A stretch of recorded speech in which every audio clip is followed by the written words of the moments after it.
эң тарыхта жаш комитеттин жетекчиси болдум. Ал эң маанилүү комитет да.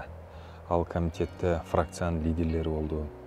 Мурунку генералдар, мурунку укук коргоо органдарынын жетекчилери, генералдар, тажрыйбалуу саясатчылар болду. Ошолордун комитет мүчөлүк кылган комитетти жетектеш жаңы шайланып келген жигитке чынында кызык болду, жеңил болбоду, бирок бир нерсени комитеттин мүчөлөрүнө да ыраазычылык билдирем. Сиз татыктуу иштедиңиз, юрист катары мыйзамдарды иргеп, туура багытта болду деген көп каалоо тилектерин бүгүнкү күнгө чейин угуп келем. Өзгөчөлүктү айтып кетким келет. Негизи ал комитет өтө маанилүү комитет эле. Дайындалып аткан министрлер, үлкөн кызмат адамдары, соттор ошол комитеттен өтүп, анан жалпы жыйынга чыгат эле. Анан ага чейин бир салт катары калыптанып калган экен.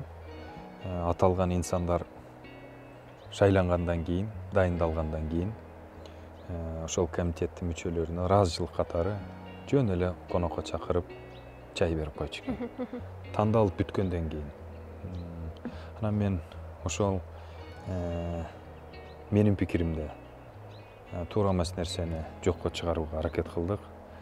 Бүт дайындалчу кадрлардан алдын ала айтылат эле. Эч кандай чай уюштуруунун кажети жок. Болгону мыйзамды жакшы билип, депутаттардын суроолоруна татыктуу жооп бергениңер ошол жетиштүү. Өзүңөрдү ошол жактан көрсөткүлө деп ошол салтты бузуш када оңой турбады. Мен чынын айтайын, ушундай нерселерден арылышыбыз керек да. Мисалы үчүн чоң үлкөн жетекчи жерлерге барганда министрликтерден, өкмөттөн ошол жергиликтүү аким болобу же айыл өкмөтү болобу дайыма кой союп, дасторкон жайып, ушинтип тосуп алат да. Ошонун баардыгы кереги жок деп ойлойм. Бул жумушка тоскоолдук кылат. Мен ушу кулагым эшитип калган, угуп калгам. Ал киши тууралуу мен мыкты премьер-министр болду дегенден алысмын. Бирок бир нерсеси жаккан. Ал киши менен мен аласа бересем да жок, тааныштыгым да жок. Ал Жомарт Оторбаев. Оторбаев академиктин баласы. Ошол премьер-министр болуп турганда дайыма жерлерге, губернаторлорго, Нарынга, Таласка, Жалал Абадка барса, жардамчысы аркылуу айттырып коет экен.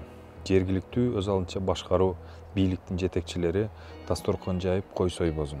Келебиз, иштин алкагында маселени карайбыз, чечебиз, и дальше кетип калам деп. Ушундай форматты мен туура деп көрөт элем.